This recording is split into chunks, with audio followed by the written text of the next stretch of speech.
आमचे नवनवीन व्हिडिओ पाहण्यासाठी आताच आमच्या श्री कीर्तन YouTube चॅनलला सबस्क्राइब करायला अजिबात विसरू नका आणि बेल आयकॉन प्रेस करा। आणि बरं का मंडळी, व्हिडिओला लाईक आणि शेअर करायला अजिबात विसरू नका बरं का। रामकृष्ण हरी मंडळी।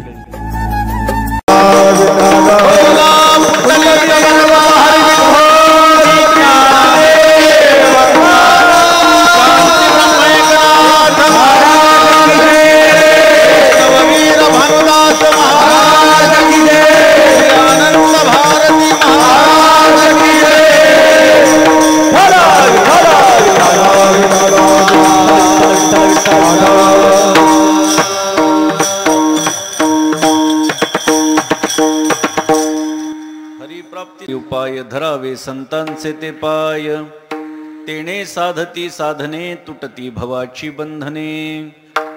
संताविना प्राप्ती नाही ऐशी वेद देत ग्वाही, तेणे साधती साधने तुटती भवाची बंधने। एका जनार्दनी संत पूर्ण करीती मनोरथ, तेणे साधती साधने तुटती भवाची बंधने। विठ्ठल विठ्ठल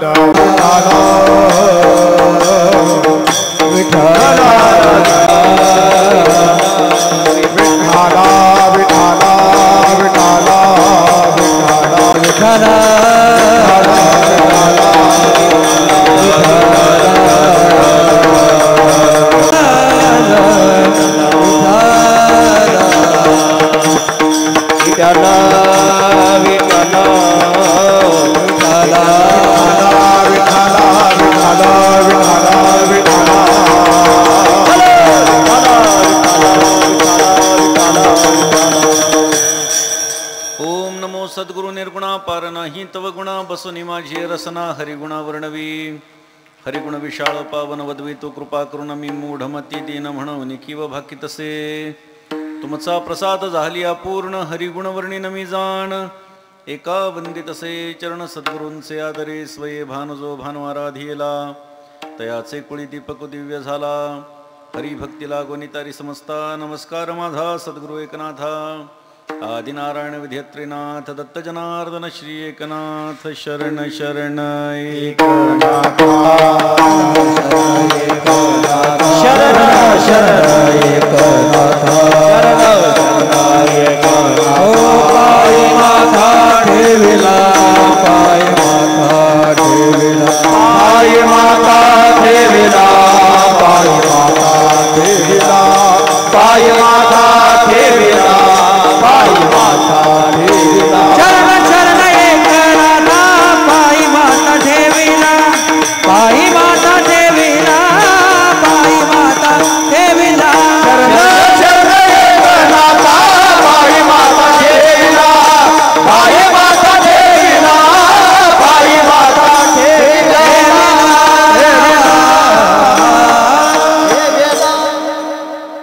शांती ब्रह्म श्रीमंत श्री एकनाथ महाराजांचा सुप्रसिद्ध असा अभंग आज आपल्या संबर गावामध्ये मठाच्या वतीनं श्री आनंद भारती महाराज यांच्या पुण्यस्मरणाच्या निमित्तानं जो अखंड हरिनाम सप्ताह या ठिकाणी सुरू आहे, त्याच्या पहिल्या दिवसाकरता निवडलेला आहे। या कार्यक्रमाचे मुख्य आयोजक म्हणून या मठाचे मठाधिपती श्री महत भारती गुरु जान भारतीजी महाराज, त्याचप्रमाणे उत्तराधिकारी श्री एकलव्य महाराज आणि आपण सर्व उपस्थित या ठिकाणी संत महंत आणि श्रोतृवर्ग।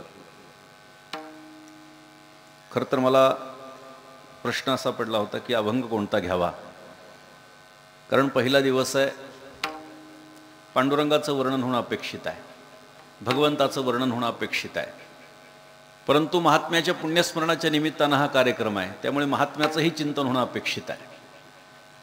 आणि म्हणून या दोन्हींचाही संगम ज्या अभंगामध्ये आहे तो अभंग घ्यावा असा विचार केला आणि या अभंगामध्ये मी प्रवृत्त झालो।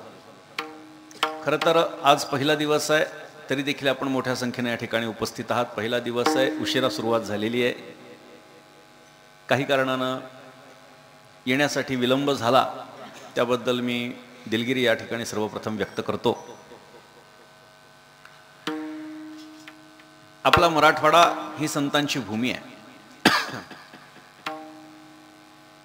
परभणीमध्ये असे काही महात्मे होऊन गेले की ज्यांच्यामुळे परभणी जिल्ह्यात आपल्या मराठवाड्यामध्ये असे काही महात्मे होऊन गेले की ज्यांच्यामुळे सद्य परिस्थितीमध्ये लोक सन्मार्गाला लागले आणि परमार्थाला लागले. मग प्रत्यक्ष एखादा साधू महात्मा असेल किंवा एखादी परंपरा असेल, ती कायमच लोकांना सन्मार्गाला प्रवृत्त करती झालेली आहे. आणि त्याच संन्यासी परंपरेपैकी एक अत्यंत महत्त्वाची ही परंपरा या ठिकाणी सुरू आहे. मला खूप इथे आल्यानंतर चांगलं वाटलं. आदरणीय महाराजांनी मला मठाची तर माहिती दिलीच, परंतु त्याबरोबर काही वस्तू दाखवल्या. मला खूप छान वाटलं. मोठं आपलं जातं, एवढं मोठं जातं जर या ठिकाणी असेल तर इथे अन्नदान किती होत असेल याचं चिंतन आपण केलं पाहिजे. साधारणतः वास्तू आपण बघितली तर वास्तूवरून आपल्याला त्याच्या ऐश्वर्याची कल्पना येईल. आणि परमार्थ हा कायम ऐश्वर्याचा असावा, लक्षात घ्या. मोठ्यांच्या मुखातनं ऐकलेली वाक्य आहेत. एखाद्या सामान्य मंत्र्याकडे किंवा मुख्यमंत्र्याकडे जात असताना आपण चांगलं नटून थटून जातो, चांगले चुंगले कपडे घालून जातो. परमात्म्याकडे जात असताना कशासाठी वंगळवाणं राहायचं, चांगलं राहिलं पाहिजे. मोठ्यांची वाक्य आहेत. परमार्थ हा ऐश्वर्याचा असला पाहिजे. लक्षात घ्या, फाटकी माणसं सुद्धा परमार्थ करतात, परंतु श्रीमंतांच्या परमार्थाकडे लोकांचं लक्ष लागत असतं. अशा पद्धतीची मठ आणि ही परंपरा सुरू आहे. आमच्या पैठणमध्ये सुद्धा धुंडीराज मठ, शिवदिन केसरी मठ अशी काही संन्यासी परंपरेची मठ आहेत. पण आपण सद्यस्थितीत जर बघितलं तर भग्न अवस्थेमध्ये आहेत. अशाच पद्धतीचे वाडे जुन्या पैठणमध्ये आहेत. एक मोठी संन्याशांची परंपरा पैठणमध्ये, परंतु ती लुप्त पावलेली आहे. परंतु या ठिकाणी मला आनंद वाटला. साधारणतः उत्तरेमध्ये आपल्याला संन्याशी लोक जास्त पाहायला मिळतात. महाराष्ट्रामध्ये संन्याशांची परंपरा खूप कमी, आणि असतील तर फार 2-3 पिढ्यांपासून आहेत. मी अगदी जे महाराष्ट्रभर फिरतोय त्याच्यावरून मी आपल्याला सांगतोय. संन्याशांच्या परंपरा जरी असतील तरी फार तर फार 2 नाही तर 3 पिढ्यांपासून त्या परंपरा चालत आलेल्या आहेत. पण या ठिकाणची परंपरा मी आजपर्यंत पाहिलेली सर्वात जुनी परंपरा आहे. विठ्ठल विठ्ठल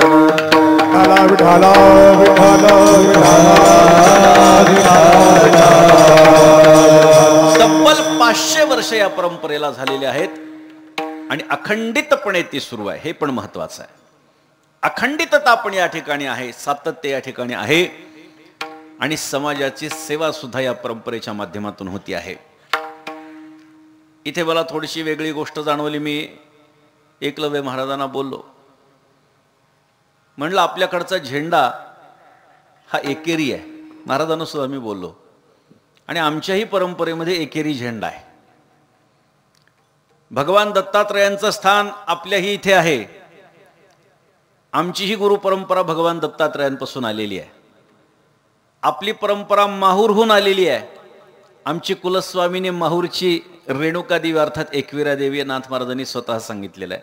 म्हणजे कुठे ना कुठेतरी हा ऋणानुबंध हा मागच्या पिढीमध्ये निर्माण झाला असेल, आणि या पिढीमध्ये त्याच्याशी पुन्हा एकदा संपर्कामध्ये येऊन ती सक्रियता या ठिकाणी पाहायला मिळते. त्यामुळे येत असताना खूप आत आत आत आत येत राहिलो. मला असं वाटलं की काय असेल, कशा पद्धतीचं स्थान असेल, एक मनामध्ये माणसाचं चिंतन असतं. पण इथे आल्यानंतर खूप छान वाटलं. भव्यता, प्रशस्तता, दिव्यता, सात्विकता या सगळ्यांचा मिलाफ म्हणजे हा आश्रम आहे. विठ्ठल विठ्ठल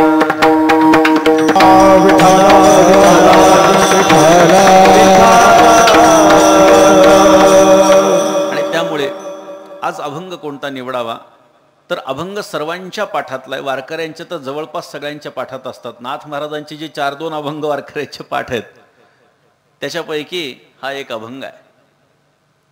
सरळ सरळ अर्थ आहे, भगवंताची प्राप्ती करून घ्यायची असेल तर संतांना शरण गेलं पाहिजे. सरळ अर्थ आहे, काही फार अवघड नाही आहे.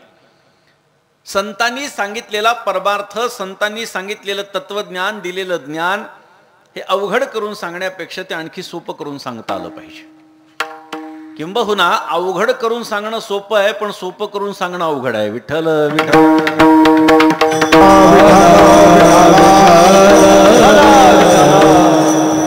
कधी कधी असं पण होतं, कधी कधी असं होतं की एखादा मुद्दा जर का श्रोत्यांना समजावून सांगता आला नाही वक्त्याला, तर वक्ता त्यांना संभ्रमात टाकत असतो. इंग्रजीमध्ये एक फार चांगलं वाक्य आहे, त्याच्यामध्ये असं म्हटलंय, if you can't convince anyone, confuse them. त्याचा अर्थ असा आहे की तुम्ही जर का एखाद्याला समजावून सांगू शकला नाहीत तर त्यांना संभ्रमात पाडा, असा तसा मराठीतला अर्थ आहे.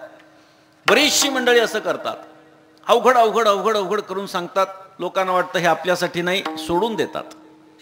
पण खरा परमार्थ तोच आहे. परमात्म्याचं जे अपरोक्ष ज्ञान आहे ते प्राप्त करायचं असेल तर कोणत्या मार्गाने गेलं पाहिजे, कोणती क्रिया त्या माध्यमातून घडली पाहिजे, या सगळ्यांचं सार जे आहे सगळ्यांचा हा आपल्यापर्यंत कीर्तनकारांच्या माध्यमातून पोचत असतो.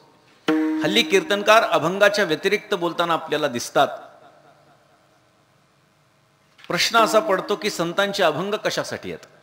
जर आपल्याला स्वतःच्या मनाचंच बोलायचं आहे तर संतांचे अभंग कशासाठी आहेत? घेतलेला अभंग आणि त्या अभंगाचा अर्थ आपल्याला संतांना जो अपेक्षित आहे तो सांगणं अपेक्षित आहे. परंतु स्वतःच्या मनाने संत वाङ्मयाला तोडून मांडणं हे कदापि परमार्थिक लोकांना मान्य होणार नाही. आणि त्यामुळे मी नेहमी सांगत असतो की कीर्तनकार हा संतांचा पोस्टमन आहे. संतांनी जे काही दिलंय ते जसंच्या तसं पोचवण्याचा प्रयत्न करावा, जास्त त्याच्यामध्ये स्वतःचं डोकं चालवण्याचा प्रयत्न करू नये. संत जे सांगतात त्या सगळ्या गोष्टी आपल्याला कळतात, आपल्यालाच कळतात, या आविर्भावामध्ये सुद्धा वक्त्यानं कधी बोलू नये. कारण संतांचं वाङ्मय हे समुद्रासारखं खोल आहे. जो जितका खोल जाईल त्याला तेवढा खोल अर्थ मिळणार आहे. परंतु त्याच्या हाताला एखादा खडक लागला तर तो खडक म्हणजेच समुद्राचा तळ आहे असं मात्र समजण्यात अर्थ नाही. एखादी व्यक्ती समुद्रात गेली, 100 फूट खाली गेली आणि त्याला खडक लागला आणि वर येऊन सांगू लागला समुद्र 100 फूट खोल आहे, चुकीचं आहे. एखादा त्याच्या पुढे जाईल, 500 फूट खाली जाईल, एखादा 1000 फूट खाली जाईल, पण 1000 फूट खाली गेल्यानंतरही जो खडक लागेल तर तो समुद्राचा तळ असू शकत नाही. समुद्राचा तळ जसा समुद्रालाच माहिती तसं संतांच्या वाङ्मयाची खोली ही संतांनाच माहिती. विठ्ठल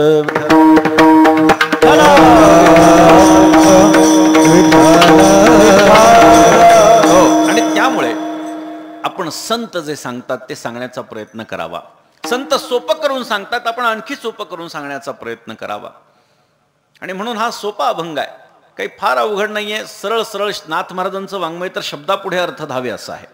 शब्द वाचले की आपल्याला अर्थ कळतो, एवढी सोपी भाषा ही एकनाथ महाराजांची आहे. अगदी एखाद दुसरं उदाहरण द्यायचं झालं तर नाथ महाराजांच्या सोपेपणाचा विचार आपण करा. त्यांच्या ओव्या 1-2 ओव्या जर आपण बघितल्या तर किती सुस्पष्टता आणि किती सूत्रबद्धता आपल्याला लक्षात येईल. भगवंताचे 4 आयुध आहेत. 4 हातामध्ये भगवंताचे महाविष्णूचे 4 आयुध आहेत. ते कशा कशासाठी आहेत एकाच ओळीमध्ये नाथ महाराज सांगतात. चक्रे अभिमानाचा करी चेंदा, मोह ममता छेदी गदा, शंखे उद्बोधी निजबोधा, निज कमळे सदा, निज भक्त पूजी तू. संपलं. सरळ सरळ व्याख्या आहे, सरळ सरळ अर्थ आहे. एका ओवीमध्ये आपल्याला नाथ महाराजांनी 4ही आयुध सांगून टाकले. छोट्या छोट्या अशा कित्येक ओव्या आपण पाहू शकतो नाथ महाराजांच्या, ज्या सरळ सरळ सरळ अर्थ सांगतात. जो शुष्क काष्ठ स्वये कोरी, तो कोवळ्या कमळा माझारी, भ्रमरगुंतला प्रीतीवरी, केसर माझारी कुचंबो नेदी, तेवी भक्ताचिया प्रेम प्रीती, हृदयी कोंडिला श्रीपती, तेथ खुंटल्या सामर्थ्य शक्ती, भावार्था प्रतिबळ न चले. स्पष्ट 2 ओव्यामध्ये दृष्टांत आणि सिद्धांत नाथ महाराजांनी संपून टाकला. इतकी सोपी भाषा नाथ महाराजांची. आणि त्यामुळे या अभंगाचं जर आपण चिंतन केलं तर प्रथम दिवस म्हणून भगवान हरीच्या संबंधानं थोडं चिंतन करणं अपेक्षित आहे. कारण या ठिकाणी प्राप्ती कोणाची अपेक्षित आहे तर हरीची प्राप्ती अपेक्षित आहे. मग हरीची प्राप्ती अपेक्षित आहे म्हणजे कोणाची प्राप्ती अपेक्षित आहे याचं चिंतन करा. हरी कोण आहे याचा विचार करा.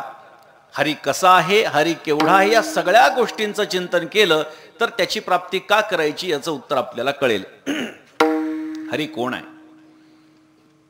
जो निर्गुण निराकार परमात्मा आहे. अत्यतिष्ठत दशांगुलम असं त्याचं वर्णन जे पुरुष सूक्तामध्ये केलेलं आहे, तो परमात्मा निर्गुण स्वरूपातून सगुण स्वरूपामध्ये येतो.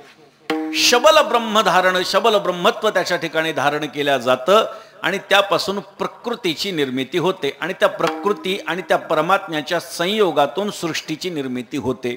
म्हणजे तो परमात्मा जगत पालक तर आहेच आहे, पण जगताला जन्माला घालणारा देखील आहे. जगताची उत्पत्ती करणारा तो परमात्मा आहे. काही जण म्हणतील उत्पत्ती करणारे तर ब्रह्मदेव आहेत. अहो, पण ब्रह्मदेवाची उत्पत्ती कोणी केली? त्या परमात्म्यानं केली. चतुश्लोकी भागवतामध्ये एकनाथ महाराजांनी याचा विचार सांगितलेला आहे.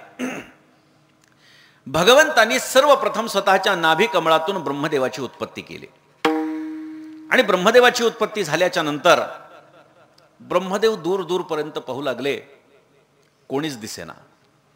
मग माझ्या व्यतिरिक्त जर कोणी नाही तर मीच आहे आणि मीच सर्व शक्तिमान आहे, माझ्या व्यतिरिक्त कोणी नाही, हा सूक्ष्म अहंकार त्यांच्या अंतःकरणात जागृत झाला. परंतु त्यांच्या एक गोष्ट लक्षात आली, ज्या अर्थी कार्य दिसतंय त्या अर्थी त्याचं कारण असलं पाहिजे. बाजारामध्ये आपल्याला मडके गाडगे दिसतायत, त्याचा अर्थ कुठल्या तरी कुंभारानं ते बनवलेले आहेत याचं चिंतन झालं पाहिजे. ज्या अर्थी बाजारामध्ये वस्तू विकत आपल्याला दिसतायत त्या अर्थी त्या वस्तू कोणीतरी बनवल्या असल्या पाहिजेत. म्हणजे कार्य दिसतंय त्याचा अर्थ काहीतरी कारण असलं पाहिजे. मग माझी निर्मिती जर झालेली आहे तर मला कोणी निर्माण केलंय हा प्रश्न त्यांना निर्माण झाला, उपस्थित झाला. आणि आपण ज्या कमळावरती बसलेलो आहोत ते कमळ कुठून आलं हे जर आपल्याला कळालं तर आपल्याला कळेल की आपली उत्पत्ती कशी झाली. एकनाथ महाराजांनी चतुश्लोकी भागवतामध्ये याचं सुंदर वर्णन केलेलं आहे. ब्रह्मदेवानी त्या कमळाच्या दांडीत आत जाऊन खाली खाली खाली खाली जाण्याचा प्रयत्न केला. नाथ महाराज म्हणतात, वर्षानुवर्ष ब्रह्मदेव त्या दांडीतून खाली जात राहिला. आता ब्रह्मदेवाचं वर्ष काय तुमच्या आमच्या वर्षासारखं आहे का? 14 इंद्र मरतात तेव्हा ब्रह्मदेवाचा एक दिवस होतो. एक इंद्र चतुर्युग जगतो. कृत, त्रेता, द्वापर आणि कली 48,27,000 वर्षाचं एक चतुर्युग आहे. एक चतुर्युग झालं की एक इंद्र मरतो. असे 14 इंद्र मेल्याच्या नंतर ब्रह्मदेवाचा एक दिवस होतो आणि ब्रह्मदेव असे 100 वर्ष जगतो. किंवा तुमच्या आमच्या भाषेमध्ये 24 तासाचा दिवस आणि 365 दिवसांचं वर्ष या न्यायानं जर चिंतन केलं तर ब्रह्मदेवाचं आयुष्य हे 2 परार्ध वर्ष आहेत. 2 वरती 17 शून्य दिल्याच्या नंतर जेवढा आकडा होतो तेवढे ब्रह्मदेव जगतात. नाथ महाराज म्हणाले, ब्रह्मदेवानं वर्षानुवर्ष त्या दांडीतून ही दांडी कुठून उगवली आहे, कुठून आली आहे हे जाणण्याचा प्रयत्न केला.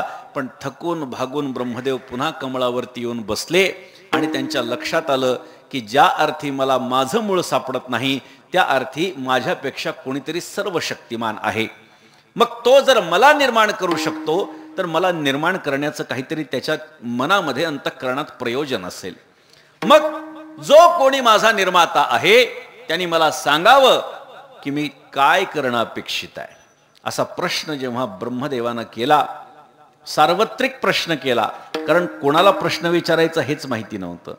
जो कोणी माझा निर्माता आहे त्यांनी मला सांगावं की त्यांनी माझी निर्मिती कशासाठी केली. असा प्रश्न विचारल्यानंतर पाणी टपकण्याचा आवाज येऊ लागला. टप टप टप टप.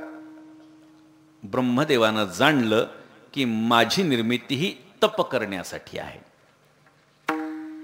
पाण्याच्या आवाजावरून त्यांनी जाणलं की तप करणं माझ्या अपेक्षित आहे आणि तपश्चर्येला ते ध्यान लावून बसले. ब्रह्मदेवानं 12 वर्ष तप केलं. तेव्हा परमात्मा प्रकट झाले आणि त्याने वेदाचं ज्ञान ब्रह्मदेवाला दिलं. आता ब्रह्मदेवानं 12 वर्ष तपश्चर्या केल्यामुळे आपल्याकडे 12 वर्षाला तप म्हणण्याची पद्धती सुरू झाली. म्हणून आपण पाहतो ना, तपपूर्ती सोहळा, द्वितपपूर्ती, त्रितपपूर्ती वगैरे वगैरे हे सगळे तप म्हणजे 12 वर्ष ब्रह्मदेवानं तपश्चर्या केल्यामुळे अशा पद्धतीचं नाव तप त्याला पडलं. मला सांगायचं काय, तो परमात्मा व्यापक आहे. ब्रह्मदेवाला तो निर्माण करतो, ब्रह्मदेव तुम्हाला आम्हाला निर्माण करतो, याचाच अर्थ परमात्माच आपल्याला निर्माण करत असतो. एवढा तो सर्वशक्तिमान आहे. त्याची व्याप्ती किती आहे, तो किती व्यापक आहे. वर्णन असं आहे, यतो वा इमानी भूतानि जायन्ते येन जातानि जीवन्ति यत्प्रयन्तेभिसंविशन्ति तद्विजिज्ञासास्व तद्ब्रह्मेति. असं त्या ब्रह्माचं वर्णन आलेलं आहे.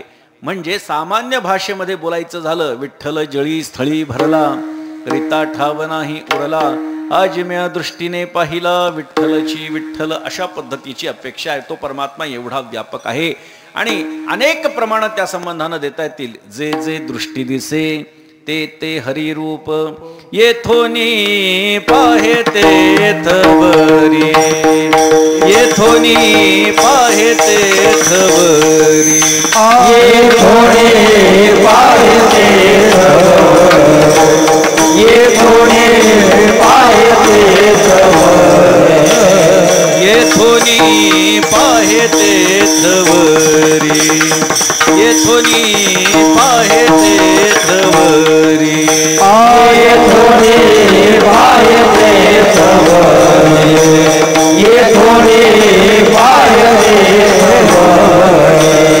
तव तव अवघा दिसे हरी, तव तव अवघा दिसे हरी, तव तव अवघा दिसे हरी, तव तव अवघा दिसे हरी. आता जाऊनी कोठे राहू, आता जाऊनी कोठे राहू, आता जाऊनी तोचे राहो, आता जाऊनी तोचे राहो. नाथ महाराज म्हणतात, येथुनी पाहे तेथवरी तव तव अवघा दिसे हरी, आता जाऊनी कोठे राहू, जिकडे पाहे तिकडे देव. एवढा तो परमात्मा व्यापक आहे. हरी व्यापक सर्वत्र समाना. अनेक प्रमाणात त्या संबंधानं देता येतील. परमात्म्याच्या व्यापकत्वाच्या संबंधानं सुद्धा अनेक दृष्टांत, अनेक कथा या पुराण इतिहासामध्ये आपल्याला वाचायला मिळतात, ऐकायला मिळतात. परमात्मा किती व्यापक आहे. एकदा भगवंताचं लग्न होतं, भगवान श्रीकृष्णाचं एकदा लग्न होतं. आता एकदा होतं याचा अर्थ अनेक झाली म्हणून एका लग्नाची गोष्ट आहे. एकदा लग्न होतं. गरुडाला भगवंतानं सांगितलं, अरे म्हणले उद्या लग्न आहे आणि माझ्या सासऱ्यांना बोलवायचंच विसरलो म्हणले मी. गरुडाने विचारलं, कोणाला?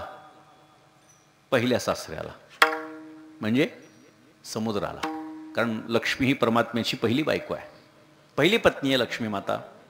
कारण ती समुद्र मंथनामधून बाहेर आली आणि भगवंताला हार घातला आणि दोघांची जोडी झाली. गरुडाने विचारलं, देवा लग्नामध्ये जर समुद्र आला तर लग्न व्यवस्थित होईल असं वाटतं तुला? समुद्राला बोलवलं तर सगळीकडे पाणी पाणी होऊन जाईल, कशाला बोलवायचं? भगवंतानं सांगितलं, सेवके करावे सांगितले काम. जास्त डोकं चालवायचं नाही, जे सांगितलं तेवढं ऐकायचं. ठीक आहे म्हणला. गरुड जाता जाता विचार करू लागला, असं काहीतरी करावं जेणेकरून समुद्र लग्नाला येणार नाही.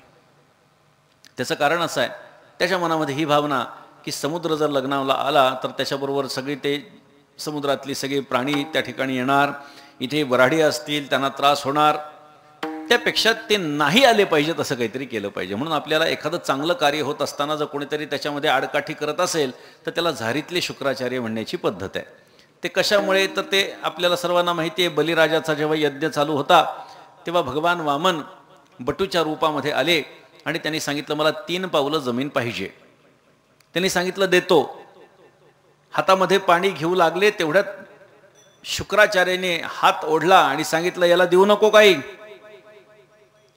हा ठग करण्यासाठी स्वतः महाविष्णू बटूच्या रूपात आलाय, देऊ नको. बळीराजानं सांगितलं, पण मी तर संकल्प केला, मानसिक संकल्प झालाय, आता फक्त पाणी सोडायचं बाकी आहे. आता मी बोलून बसलोय, मी देणार आहे असं म्हटल्याच्या नंतर झारी उचलली आणि पाणी हातामध्ये घेऊन संकल्प सोडण्याचा प्रयत्न केला. पाणीच येईना. हा विचार करू लागला, पाणी तर दिसतंय पण येत कसं नाही बाहेर, काहीतरी अडकलं असेल असा विचार केला. काडी उचलली त्याच्यात खोचली. आतमध्ये त्या झारीच्या तोंडाशी शुक्राचार्य एवढ्या आकारात जाऊन बसले होते. डोळा फुटला. तेव्हापासून शुक्राचार्य एका डोळ्याने आंधळे आहेत. चांगलं काम करतोय बलिराजा, दान करतोय काहीतरी, परंतु शुक्राचार्य त्या ठिकाणी आडवे येतात. म्हणून झारीतले शुक्राचार्य. त्याने असा विचार केला, असं काहीतरी करावं जेणेकरून समुद्र लग्नालाच येणार नाही. समुद्राकडे गेला आणि सांगितलं, बातमी ऐकली का? काय? तुमच्या जावयाचं लग्न आहे म्हटलं. समुद्र म्हणला, वा वा वा वा, काय चांगली बातमी दिली, वा छान. ऐसा सासरा विरळा बर का, आपल्या जावयाचं लग्न होतं म्हणतो वा वा. म्हणजे तुला काही वाटलं नाही समुद्रा? काय वाटायचं म्हणले, जावई दुसरं लग्न करतोय. अरे काय म्हटलं, तो ब्रह्मांडाचा मालक आहे. बरं ते जाऊ द्या म्हटले, लग्न उद्या आहे आणि आज आली म्हणली तुमची आठवण. बघा, त्याला न येण्यासाठी प्रवृत्त करण्यासाठी ही क्रिया गरुडाची सुरू झाली. समुद्राने सांगितलं, परमात्मा एवढा विश्वव्यापी आहे, पण एवढा जगाचा कारभार, ब्रह्मांडाचा कारभार असताना सुद्धा माझ्यासारख्या पामराला लक्षात ठेवलं, आमंत्रित केलं. माझं भाग्य, मी नक्की येणार म्हणले. गरुड गेला. म्हणला काही उपयोग झाला नाही. जसा गरुड पोचतो न पोचतो समुद्र खळ खळ खळ खळ खळ खळ करत पाठीमागे आला. गरुड गेला भगवंताकडे आणि सांगितलं, आणलंय तुमच्या सासऱ्यांना, आता वराडी आलेत म्हणले, कुठे उतरवायचं सांगा. क्षणाचाही विलंब न करता भगवंतानं स्वतःच्या हातावरचा एक केस काढला आणि म्हणले, वसव याच्यावरती, याच्यावर मुक्काम करायला सांग म्हणले. गरुड हसला. म्हणला, एवढा व्यापक समुद्र आणि भगवंतानं त्याला उतरण्यासाठी स्वतःच्या हाताचा केस, अहो डोक्याचा केस तरी थोडा जाड असतो, हाताचा एवढा बारीक. गरुड गेला. अपेक्षेप्रमाणे समुद्रानं विचारलं, आमची मुक्कामाची सोय काय आहे? गरुडाने हसत हसत सांगितलं, म्हणले, देवाने हे दिलाय. तो केस बघितल्या बघितल्या अख्खाच्या अख्खा समुद्र परमात्म्याच्या त्या हाताच्या रोमाच्या टोकावर बसला. एवढा परमात्मा व्यापक आहे. विठ्ठल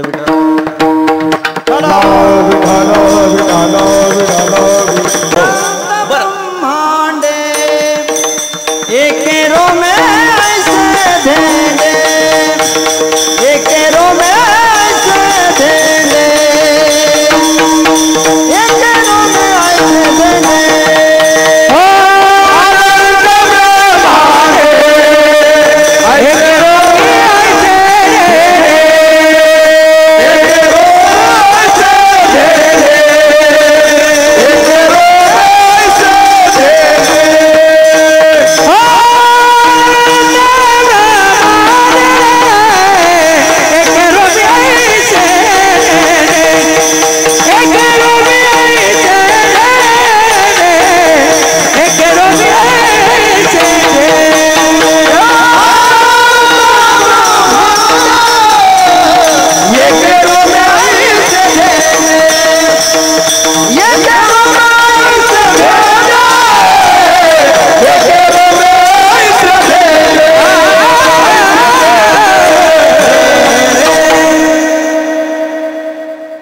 ब्रह्मांड जर का रोमाच्या टोकावरती बसू शकतात तर समुद्राचा काय विचार. अनंत ब्रह्मांड त्याच्या रोमाच्या टोकावरती बसतात. एवढा तो परमात्मा व्यापक आहे. त्याची व्याप्ती आपण पाहिली, त्याचं स्वरूप काय आहे, त्याचं कार्य आपण पाहिलं, सृष्टीची निर्मिती, स्वरूप काय आहे. निर्गुण निराकार असणारा जो परमात्मा आहे तो कधी विकृत होत नाही. जोपर्यंत मायेचा अंगीकार करत नाही तोपर्यंत तो त्याच्या निर्गुण निराकार स्वरूपामध्ये असतो. तो हरी निर्गुण निराकार स्वरूपामध्ये असताना कोणालाही दिसत नाही. तो जाणण्याचा विषय आहे.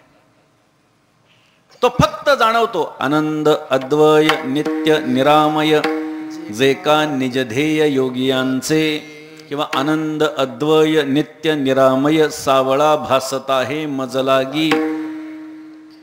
तो परमात्मा कसा आहे, सगळ्या जगाला व्यापून उरलेला आहे. त्याची व्याप्ती आपण पाहिली, त्याचं स्वरूप आपण पाहतोय.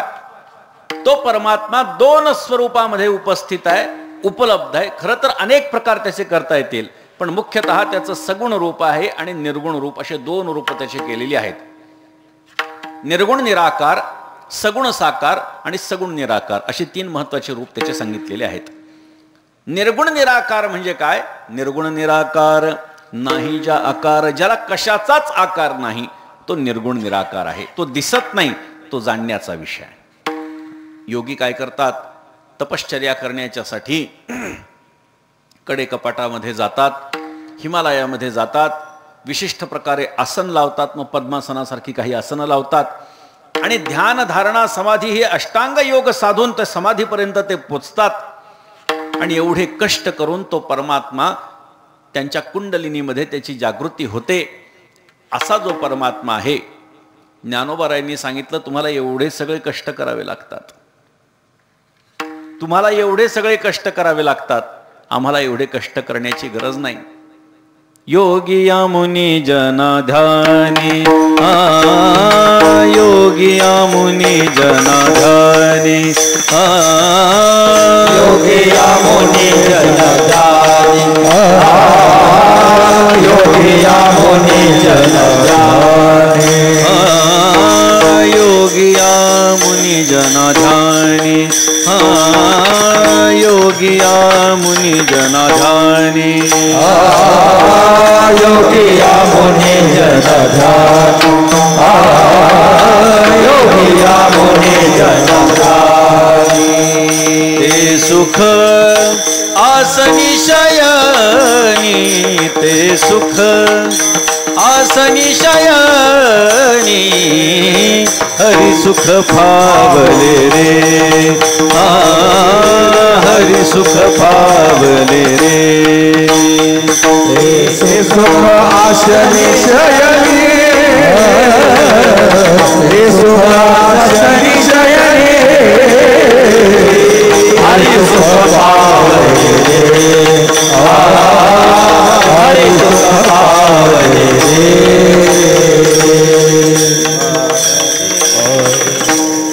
सांगतात योगी या मुनिजना ध्यानी. योगी आणि मुनिजनांचा जो ध्यानामध्ये आहे आणि त्यांना जी अवस्था प्राप्त होते ती अवस्था आम्हाला आसनी शयनी, काही पद्मासन घालण्याची गरज नाही, कुठे जाण्याची गरज नाही, आम्ही साधं बसलो तरी आम्हाला त्याचा अनुभव येतो, त्याची अनुभूती येते. एवढंच काय, आम्ही झोपलो जरी तरी आम्हाला तो अनुभव प्राप्त होत असतो. तो परमात्मा हा अनुभवण्याचा विषय आहे. हा निर्गुण निराकार परमात्मा आहे. सगुण साकार म्हणजे आपल्याला सर्वांना माहिती आहे. परमात्म्याचे दशावतार असतील संतांनी सांगितलेले किंवा भागवतामध्ये वर्णन केलेले भगवंताचे 24 अवतार असतील. जी मूर्ती आपण दर्शनासाठी मंदिरामध्ये जातो, ज्या मूर्तीच्या दर्शनासाठी, ते त्याचं सगुण रूप समजा किंवा भगवंताचे अवतार हे त्याचं सगुण रूप समजा. आणि सगुण निराकार म्हणजे काय? जे दिसतंय परंतु वाटत नाही. जसं दगडामध्येही देव आहे. चराचरात जर का परमात्मा आहे तर दगडातही देव आहे. दगडातही देव आहे, पण तो आपल्याला दगड म्हणून विशेषत्वानं, देव म्हणून विशेषत्वानं दिसत नाही. दगडातही देव आहे मान्य आहे. चराचर माती कणाकणामध्ये परमात्मा आहे, पण कणाकणामध्ये आपल्याला परमात्म्याचं दर्शन होत नाही. हे तर सगुण निराकार त्याचं स्वरूप आहे. सगुण आहे, माणसंही परमात्मा आहेत, पण यामध्ये परमात्मा तत्व आपल्याला जाणवत नाही. हा खरं तर आपल्या बुद्धीचा दोष आहे, परंतु तो परमात्मा सगुण निराकार आहे. चराचरामध्ये व्याप्त आहे, परंतु आपल्याला तो दिसत नाही. जवळी आहे परी भेटेना अशी त्याची अवस्था होऊन जात असते. हे परमात्म्याचे स्वरूप आहे, ज्याला हरीचं स्वरूप आपण असं म्हणू शकतो. त्यामुळे परमात्मा किती व्यापक आहे, त्याचं वर्णन कसं आहे, त्याचे प्रकार काय आहेत, हे सगळं सांगण्याचं कारण असं आहे की त्याची प्राप्ती हे प्रत्येक जीवाचं परमप्राप्तव्य आहे. किंबहुना भगवंतानं त्याच्या प्राप्तीसाठीच आपल्याला निर्माण केलेलं आहे. देवे दिला देह भजना गोमटा आपल्या सर्वांना पाठ आहे. भगवंतानं जो आपल्याला देह दिलेला आहे हा फक्त आणि फक्त त्याच्या प्राप्तीसाठी दिलेला आहे. एवढा तो परमात्मा, त्याचं स्वरूप आणि आपण त्याच्यापर्यंत पोचणं, ही सगळी क्रिया कळण्याकरता सद्गुरूंची संतांची शरणागती गरजेची आहे. परंतु आम्ही स्वतःच्या मनाने परमार्थ करणारी मंडळी झालेलो आहोत. आम्हाला जे वाटतं, आम्हाला जी क्रिया करावीशी वाटते तिला आम्ही परमार्थाचं नाव देतो आणि त्या क्रियेच्या माध्यमातून आम्हाला आमचं इप्सित साध्य व्हावं अशा पद्धतीची भोळी भाबडी आशा असते. पण तसं काही होऊ शकत नाही. स्वतःच्या मनानं केलेला परमार्थ हा समुद्राचं पाणी पिल्याप्रमाणे आहे, तोंड खारट होणार आहे. परंतु तेच पाणी जेव्हा बाष्पीभवन होऊन मेघांच्या द्वारे प्राप्त होतं तेव्हा त्याला गोडी प्राप्त होत असते. तेव्हा तहान भागवण्याचं कार्य ते पाणी करत असतं. सद्गुरूंच्या शरणागतीमध्ये जाऊन जर का ते ज्ञान प्राप्त केलं तरच त्या ज्ञानाची परिपूर्ती आहे, तरच ते खरं ज्ञान आपल्याला प्राप्त झालं, परमात्म्याचा अपरोक्ष साक्षात्कार प्राप्त झाला हे आपल्याला कळू शकतं. म्हणून अशा पद्धतीचा जो हरी आहे तो प्राप्त करण्याच्या साठीच भगवंतानं आपली निर्मिती केलेली आहे. भागवत वाचा नाथ महाराजांचं म्हणजे आपल्याला कळेल. नाथ महाराजांनी सांगितलं की भगवंताला कर्मत नव्हतं आणि म्हणून त्यांनी सगळ्या सृष्टीची निर्मिती केली. निळोबाराय सांगतात, एकलेची कंठेन म्हणून या येणे केली निर्माण 14 ही भुवने, गगन चंद्र सूर्य मेघ तारांगणे, 5ही महाभूते भौतिके भिन्ने भिन्ने वो, 5ही महाभूते भौतिके भिन्ने भिन्ने वो. अशा पद्धतीनं ऐसा लाघवी तो माया सूत्रधारी असं त्याचं वर्णन केलेलं आहे. तो परमात्मा अशा पद्धतीचा आहे आणि त्यानं जगाची निर्मिती केली आहे. सप्तपाताळ सप्तस्वर्ग या सगळ्या लोकांची निर्मिती त्या परमात्म्यानं एकट्यानं केलेली आहे. असा तो परमात्मा आहे.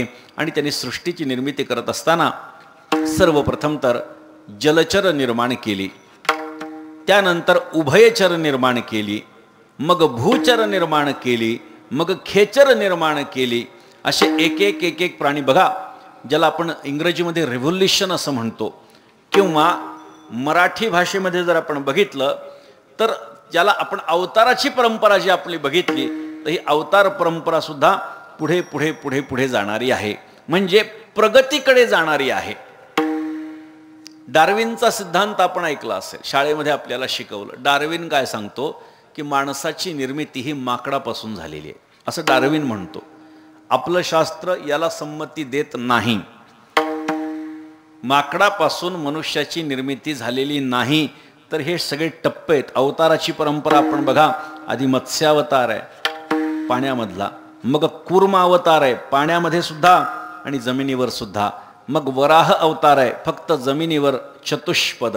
त्याच्या पुढचा टप्पा शरीर मनुष्याचं, मुख सिंहाचं, नरसिंह अवतार. त्याचा पुढचा टप्पा छोटा माणूस, वामन अवतार. त्याच्या पुढे परशुराम, राम, कृष्ण, बुद्ध, कल्की असे दशावतार आपल्याकडे सांगितलेले आहेत.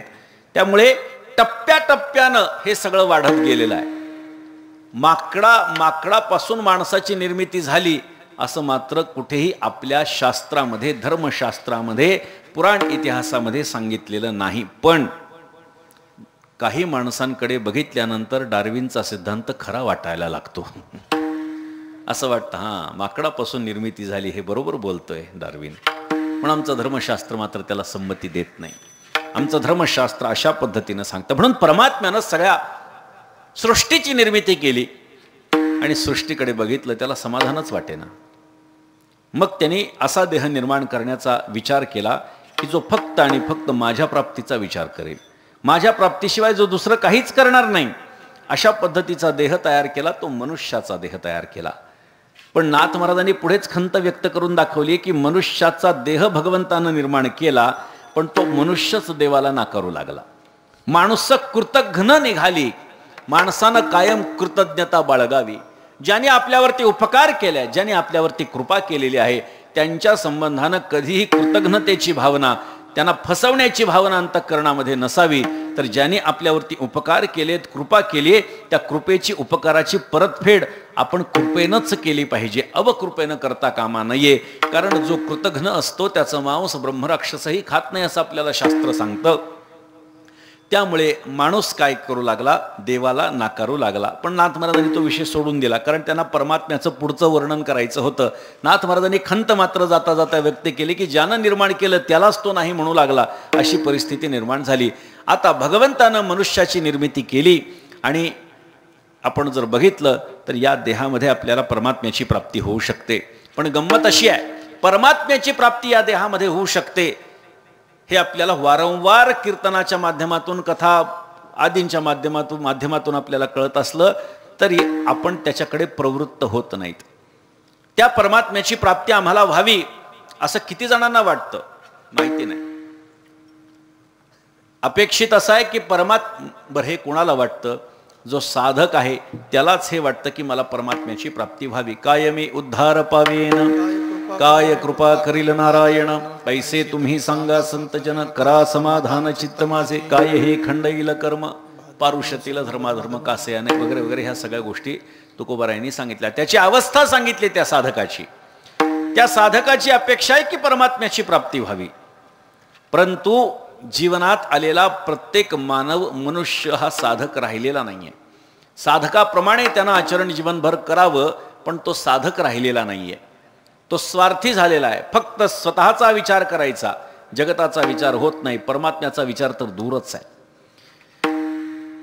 अशा पद्धतीचा एक साधक एकनाथ महाराजांच्या जीवनाकडे बघून विचार करू लागला की एकनाथ महाराजांच्या मध्ये आणि माझ्यामध्ये वरवर पाहता काही भेद नाही आहे. तेही मानव आहेत, मीही मानव आहे. त्यांचे शरीराचे भाग ज्या ज्या ठिकाणी आहेत त्या त्याच ठिकाणी माझे सगळे शरीराचे भाग आहेत.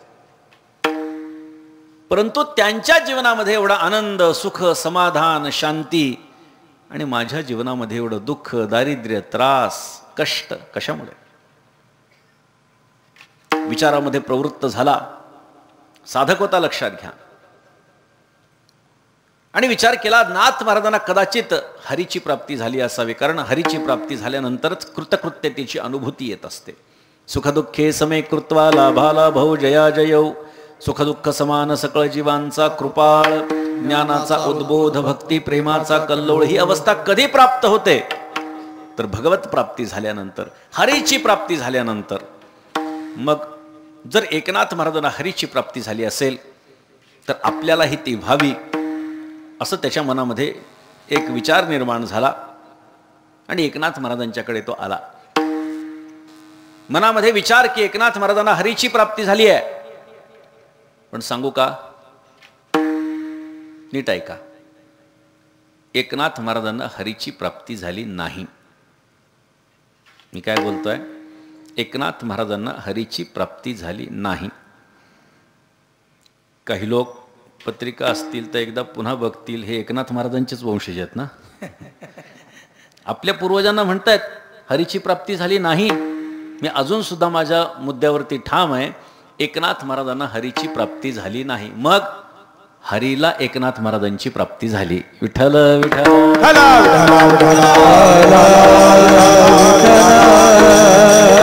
आता माझं बोलणं कोणाला पटेल? ज्यांना एकनाथ महाराजांचं चरित्र माहिती आहे त्याला माझं बोलणं पटेल. परमात्म्याच्या दर्शनाची, त्याच्या सेवेची आस ही भक्ताला असते. पण इथे नाथाच्या घरची उलटी खूण आहे. इथे भगवंताला असं वाटलं की आपण एकनाथ महाराजांची सेवा करावी. ब्राह्मणाच्या वेशात आला. दारामध्ये नाथ महाराज म्हटला, द्वारकेहून आलो आहे, ब्राह्मण आहे, तुमचं नाव ऐकून आलो, तुमची सेवा करावी अशी लालसा मनामध्ये आहे, आपण आपल्या पदरी ठेवून घ्यावं.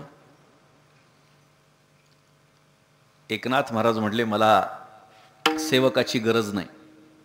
शिष्य परिवार मोठा आहे, आधीच सेवक आहेत, आणखी सेवकांची गरज नाही. प्रत्येकाला त्याची त्याची कामं वाटून दिलेली आहेत, त्यामुळे सेवकाची गरज नाही. तरी देव म्हणू लागला, महाराज फार दुरून आलोय, मला कोणीच नाही, आधार नाही कोणी, मज बापन माय, अशी अवस्था आहे माझी, ठेवून घ्या. नाथ महाराजांनी सांगितलं, ठीक आहे, कोणी नाही ना, आपला वाडा मोठा आहे, वाड्यात राहा, सेवा करायची नाही. कपडे लत्ते नसतील माझे वापर, सेवा करायची नाही. रोज शेकडो लोक जेवण करून जातात, तू पण जेवण कर, पण सेवा करायची नाही. काय कारण आहे? एकनाथ महाराजांना कळालं नसेल हा परमात्मा आहे आणि भक्ताच्या ऋणातून, भक्तीच्या ऋणातून उतराई होण्यासाठी तो येत असेल. कळालं नसेल, कसं कळणार नाही? नाथ महाराज स्वतः महाविष्णू आहेत. नाथ महाराजांना महाविष्णू आपल्याकडे आलाय सेवेकरता हे कळणार नाही का? एकनाथ महाराज स्वतः महाविष्णू आहेत. भानुदासाचे कुळी महाविष्णूचा अवतार, क्षेत्र प्रतिष्ठान वसती गोदावरी तीर ओवाळ वारती स्वामी एकनाथा तुमचे नाम घेता हरे भव भय चिंता. निळोबारायांनी नाथ महाराजांच्या आरतीमध्ये सांगून ठेवलंय, भानुदास महाराजांच्या कुळामध्ये एकनाथ महाराज म्हणजे महाविष्णूचे अवतार आहे. प्रत्यक्ष परब्रह्म भानुदासाचे कुळी स्वये वनमाळी अवतरले. वनमाळी म्हणजे महाविष्णू. प्रत्यक्ष महाविष्णू भानुदास महाराजांच्या कुळामध्ये एकनाथ महाराजांच्या रूपाने अवतीर्ण झालेला आहे. म्हणजे एकनाथ महाराज आणि महाविष्णू दोघं नाही आहेत. असं असताना नाथ महाराजांना कळणार नाही. मग तुम्ही म्हणाल मग कशासाठी सेवा केली जर दोघंही एकच तर एकेकाकडे का आला? कारण एकानं मानव वेश घेतलेला होता. एकनाथ महाराज हे मानवी वेशात आलेले आहेत. संत सगळे आपले मानवी वेशात आहेत. सामान्य माणसांसारखं त्यांचं जीवन आणि त्यांची शरीर यष्टी आहे. आपल्याला टीव्ही मध्ये दाखवतात की राक्षस असले की त्यांना शिंग, असं काही नसतं. ही प्रवृत्ती आहे. संत सुद्धा प्रवृत्ती आहे. सामान्य माणसासारखे असले तरी सामान्य त्यांना समजण्याची चूक करायची नाही. समुद्र नदी नव्हे पैगा, पाषाण म्हणू नये लिंगा, संत नव्हती जगा माणसा त्यासारखे. माणसासारखे जरी संत महात्मे वागत असतील तरी त्यांना सामान्य समजण्याची चूक माणसानं करू नये. सामान्य अजिबात समजायचं नाही. नाथ महाराजांना कल्पना होती की परमात्मा भक्तीच्या ऋणातून उतराई होण्यासाठी आपल्याकडे आलेला आहे.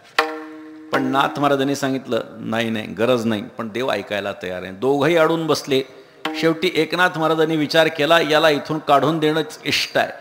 म्हणून त्याला धक्का दिला आणि सांगितलं जा. तरी सुद्धा देव परत येऊन नाथ महाराज ठेवा ना तुमच्या सेवेमध्ये. याला काय प्रमाण? वैष्णवा घरी देव सुखावला, वैष्णवा घरी देव सुखावला, वैष्णवा घरी देव सुखावला, वैष्णवा घरी देव सुखावला. बाहेरी नवजे दवडोनी घातला, बाहेरी नवजे दवडोनी घातला, देव म्हणे माझे पुरतसे गोड, देव म्हणे माझे पुरतसे गोड. दवडोनी घातला, दवडोनी घातला, देव म्हणे माझे पुरतसे गोड, देव म्हणे माझे पुरतसे गोड.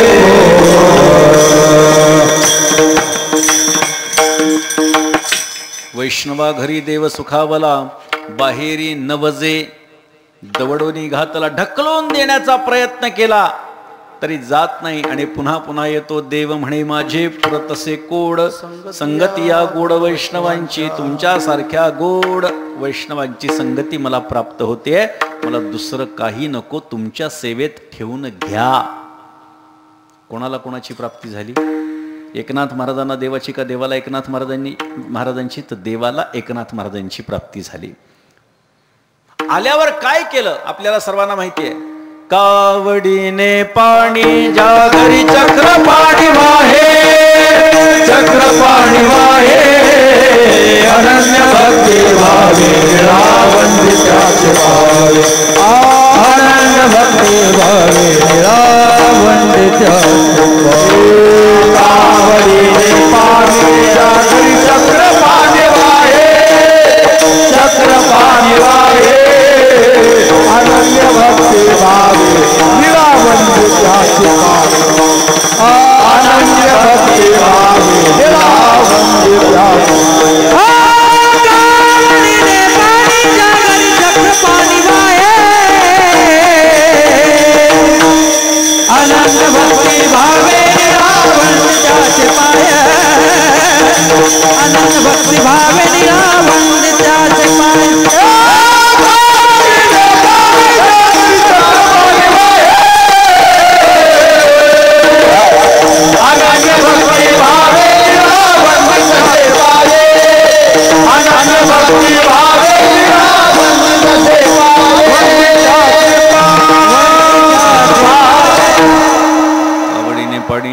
चक्रपाणी वाहे अनन्य भक्ती भावे निळा वंदित्यांची पाय. परमात्म्यानं नाथ महाराजांच्याकडे सेवा करावी. बऱ्याच जणांना माहिती आहे, आपण मराठवाड्यातली मंडळी आहे त्यामुळे बऱ्यापैकी नाथ महाराजांचं चरित्र आपल्याला माहीत असेलच. द्वारकेची मूर्ती एकनाथा घरी पाणी वाहे हरी कावडीने. श्रीखंड्या चंदन उगाळुनी करी वस्त्र गंगा तिरी धूत असे. सेवेसी तत्पर उभा ठाई ठाई देव पूजे समयी तिष्ठत असे. निळा म्हणे देव राबेजाचे घरी दत्त चोपदारी करीत असे. एवढी सेवा परमात्म्यानं करावी. बाकीच्यांपेक्षा इतर संतांच्या पेक्षा एकनाथ महाराजांच्याकडे परमात्मा जास्त रमला. इतर संतांच्याकडे कदाचित एखाद दोन प्रसंगाला परमात्मा उपस्थित असेल, पण एकनाथ महाराजांच्याकडे 36 वर्ष राबला. 12 12 12 असे 3 तप वेगवेगळ्या रूपामध्ये. सुरुवातीचे पहिलं तप विठ्ठल हे नाम धारण करून नाथ महाराजांच्या कीर्तनात टाळ घेऊन उभा राहिला. पुढचे 12 वर्ष केशव हे नाम धारण करून देवपूजेमध्ये मदत केली. आणि त्याच्या पुढचे 12 वर्ष कावडीनं नाथ महाराजांच्या रांजणामध्ये पाणी भरलं. तो रांजण पैठणला आहे. ती सहाण पैठणला आहे ज्याच्यावरती भगवंतानं चंदन उगाळलेलं आहे. अनेक गोष्टी आपल्याला पैठणमध्ये पाहायला मिळतील. भगवंतानं नाथ महाराजांच्याकडे अशा पद्धतीनं मोठी सेवा केली, त्यामुळे कोणाला कोणाची प्राप्ती झाली. एकनाथ महाराजांना हरीची नाही तर हरीला एकनाथ महाराजांची प्राप्ती झाली. तो साधक आला, महाराज तुमच्या जीवनामध्ये एवढा आनंद आणि माझ्या जीवनामध्ये एवढं दुःख का? माझ्या जीवनात एवढे कष्ट आणि तुमच्या जीवनात एवढी सहजता का? तुमच्या जीवनात एवढं समाधान आणि माझ्या जीवनामध्ये एवढी अशांती काय? मी चिंतन केलं आणि माझ्या लक्षात आलं की तुम्हाला भगवत प्राप्ती झाली आहे, तुम्हाला हरीची प्राप्ती झालेली आहे. तुम्हाला जी अवस्था प्राप्त झाली ती अवस्था मला प्राप्त होईल का? आणि होत असेल तर मला सांगा ना कशी प्राप्त होईल. नाथ महाराज हसले, म्हणले हरीची प्राप्ती? हो. म्हणले वेड्या, प्राप्ताची प्राप्ती कशी असू शकते? जे प्राप्तच आहे त्याची प्राप्ती कशी असू शकते? प्राप्ताच्या प्राप्तीसाठी वेदांतामध्ये दृष्टांत आलेला आहे. एका नवऱ्यानं आपल्या बायकोला एक सोन्याची नथ तयार केली, भेट दिली. आता नवीन एखादा दागिना एखाद्याकडे आला तर तो दाखवण्याकडे त्याची प्रवृत्ती असते. एखाद्याने चांगली अंगठी केली तर सारखं हातवारे करत असतो, अरे हे असं करते तसं करतं. तर स्त्रिया नथ घातलेली मग ती सारखी तोंड हलवायचं, मग लोकांना अरे नथ घेतले का? हो, मग नवऱ्याने घेतली वगैरे वगैरे. असं झालं. असं ती नथच तिला सापडेना. अचानकपणे ती नथ तिला सापडेना. इकडे तिकडे इकडे तिकडे सगळीकडे बघितली पण ती नथ काही तिला सापडली नाही. विचार करू लागली, मी इथं आले होते मग घातली होती, मग इथं चालत इथं आले, सगळा विचार करू लागली पण तिला काही नथ सापडेना. सहज बोलता बोलता विचार करता करता आरशाकडे लक्ष गेलं आणि आरशामध्ये दिसलं की तिच्याच साडीला ती नथ अडकलेली आहे. तिच्या मुखातून वाक्य आलं, सापडली. आता मला सांगा, हरवली होती का? तिच्याचकडे होती पण तिच्या अज्ञानामुळे तिला ती कळाली नाही. जेव्हा तिला ज्ञान झालं की हे माझ्याचकडे आहे तेव्हा ती प्राप्तच आहे. ती प्राप्त झाली असा त्याचा अर्थ होऊ शकत नाही. हा दृष्टांत वेदांत. नाथ महाराजांनी सांगितलं, अरे बाबा, पाण्यावरती शेवाळ आलं त्यामुळे खालचं पाणी दिसत नसेल तर पाणी नाही असं नाहीये. शेवाळ दूर कर, खाली पाणी आहे. तुझ्यातला हरी तुला कळत नसेल अज्ञानाच्या आवरणामुळे, अज्ञानाचं आवरण दूर कर, तू स्वतः हरी आहेस. तो साधक चेहऱ्याकडेच बघू लागला नाथ महाराजांच्या. काहीच कळेना. पाणी, शेवाळ, नथ, काय काय काय काय नाथ सांगतात. त्यांनी सांगितलं, नाथ महाराज साधा भोळा साधक आहे. आम्हा न कळे ज्ञान न कळे पुराण, वेदाचे वचन न कळे आम्हा, आगमाची आठी निगमाचा भेद, शास्त्रांचा संवाद न कळे आम्हा. काही कळत नाही आम्हाला. तुम्ही काय बोलताय काही कळत नाही. साधा भोळा साधक आहे. एवढेच अपेक्षा आहे की तुमची जी अवस्था झाली आहे ना ती माझी व्हावी, एवढीच माझी माफक अपेक्षा आहे. त्याच्यासाठी काय करावं लागेल? मला लक्षात आलं की तुम्हाला हरीची प्राप्ती झाली आहे म्हणून तुम्हाला विचारतोय की हरीच्या प्राप्तीचं काही साधन आहे का? कारण अनेक साधनं केलेली आहेत मी. नाना साधनाच्या केल्या खटपटा,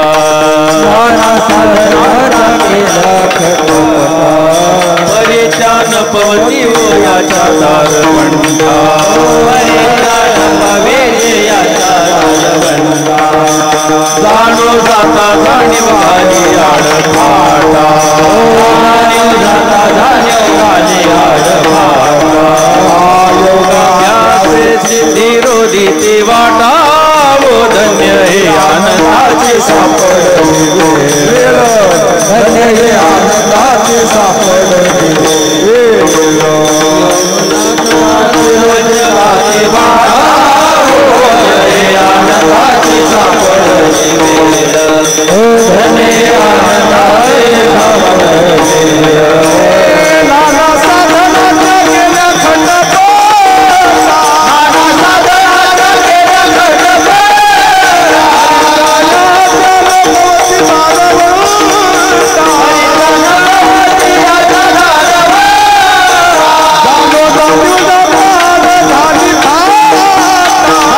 मनाच्या केल्या खटपटा परित्या नपवती व याच्या दारवंठा जाणो जाता जाणीव घाली आडफाटा योगाभ्यासे सिद्धिरोधिती वाटावो.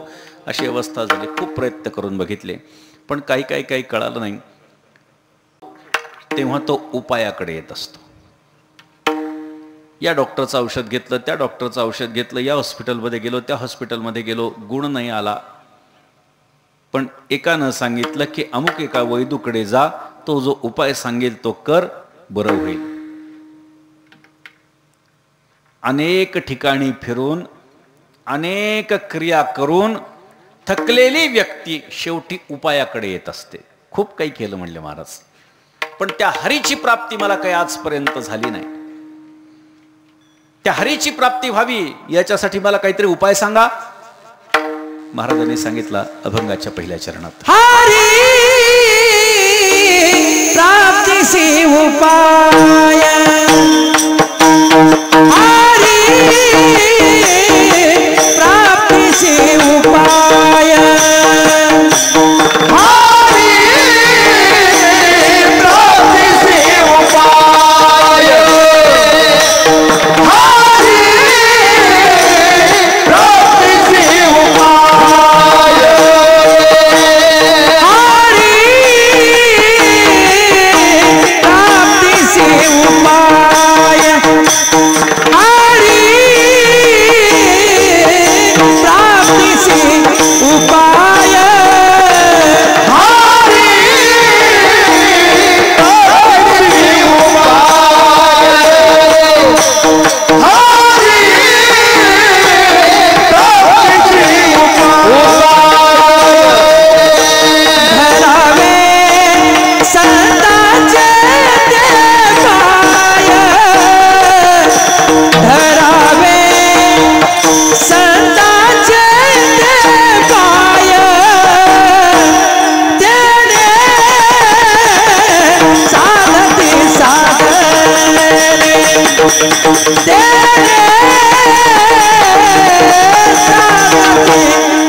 प्राप्तीसी उपाय, धरावे संतांचे ते पाय.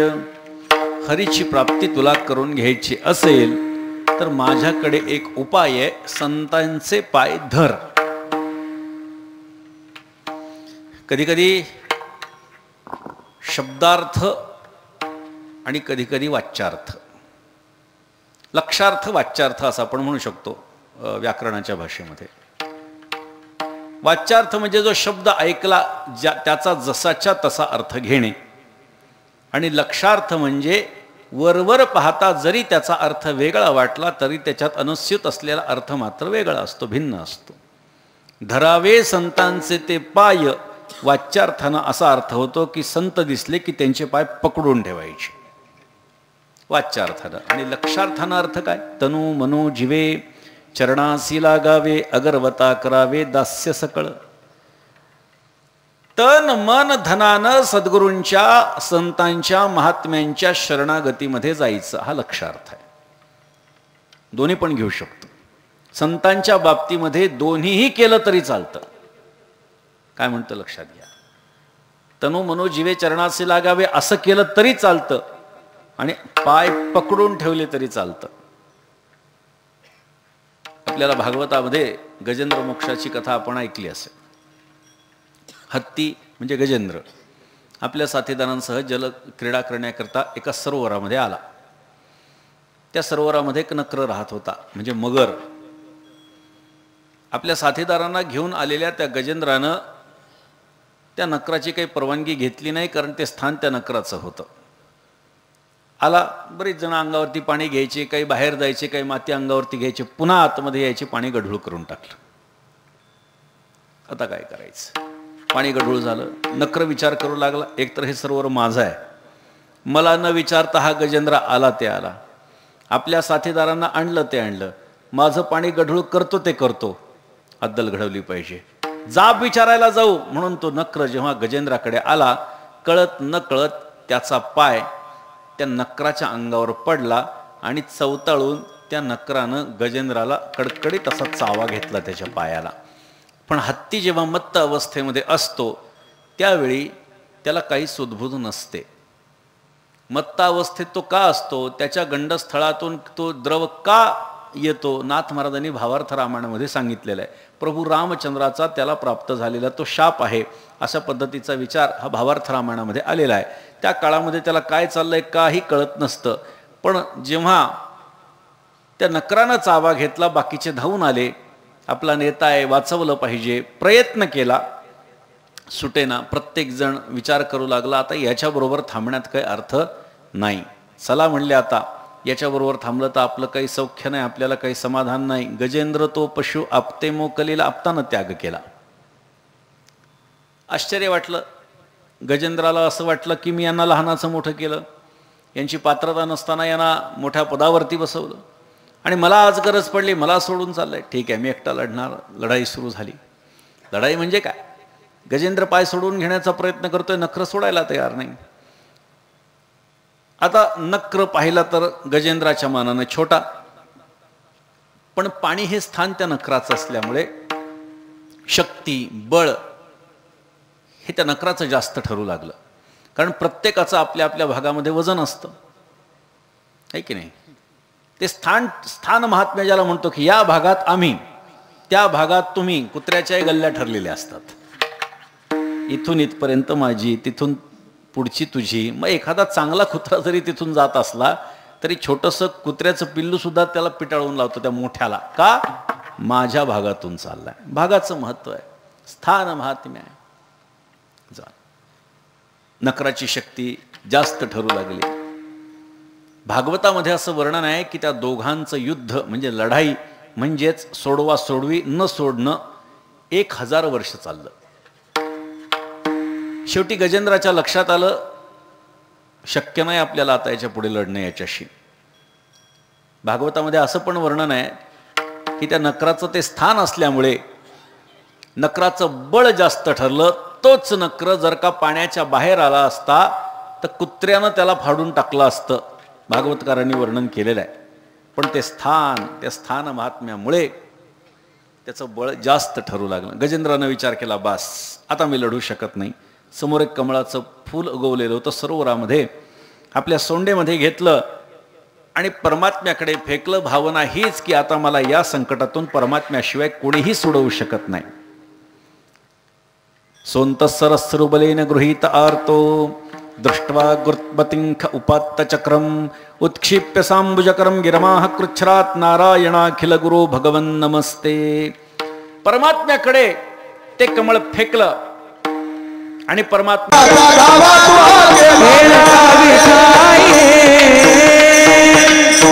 कनवाळू कृपाळू भक्ता लागी मोही गजेंद्राचा धावा तुवा केला विठाई. गजेंद्राच्या मोक्षासाठी परमात्मा आला, गजेंद्राला मोक्ष दिला.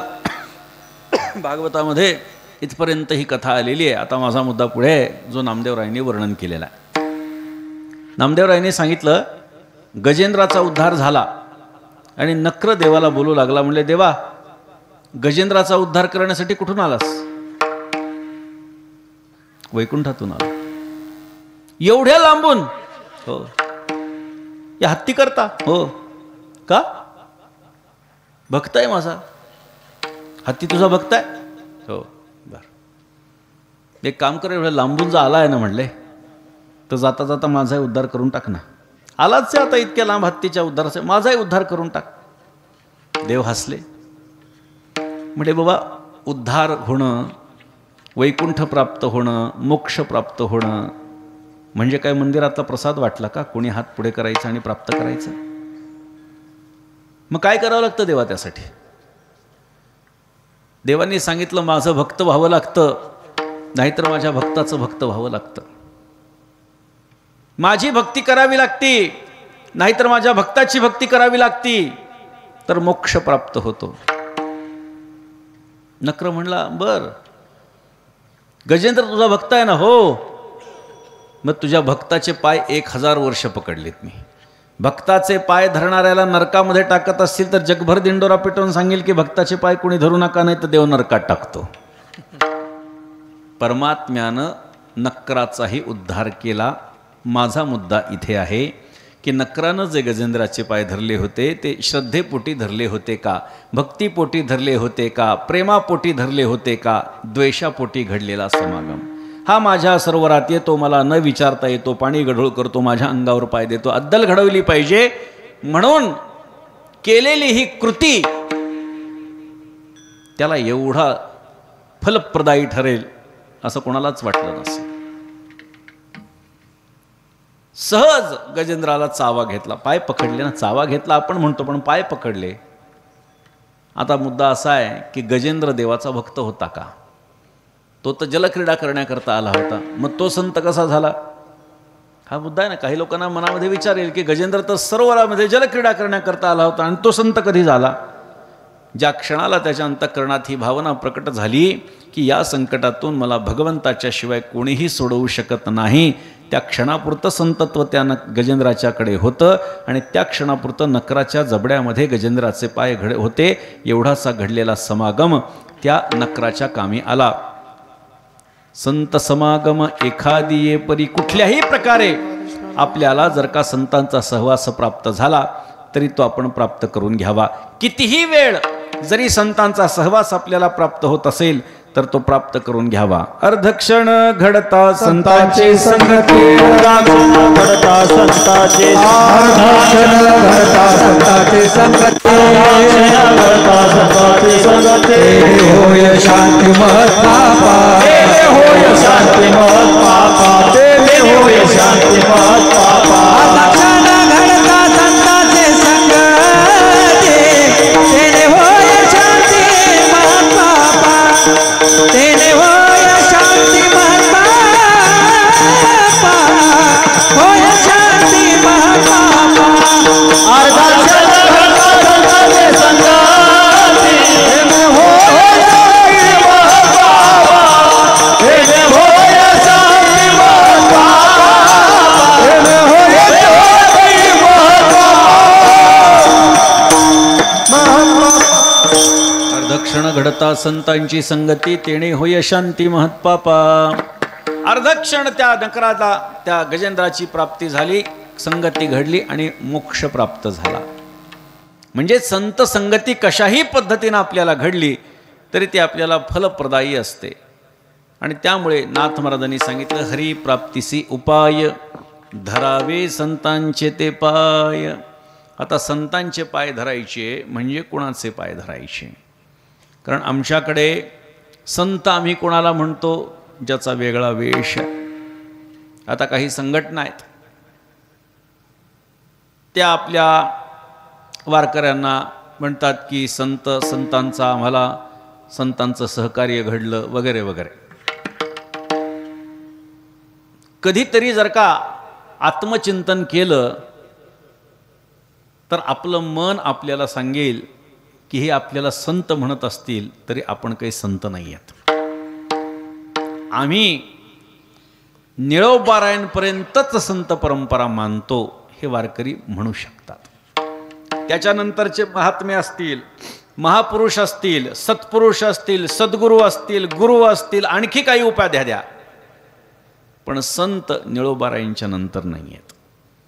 तुम्हाला आम्हाला कोणी श्रद्धेपोटी जर का संत म्हणत असेल तर ती त्यांची भावना झाली, पण आपण संत आहोत या आविर्भावामध्ये आपण राहायला नको, ही गोष्ट लक्षात घ्या.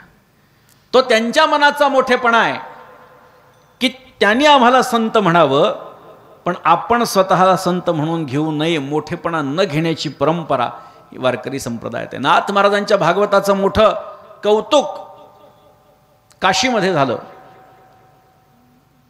पाण्यामध्ये बुडण्यात येणारा ग्रंथ गंगेनं परस्पर वरच्या वर हातामध्ये धरला.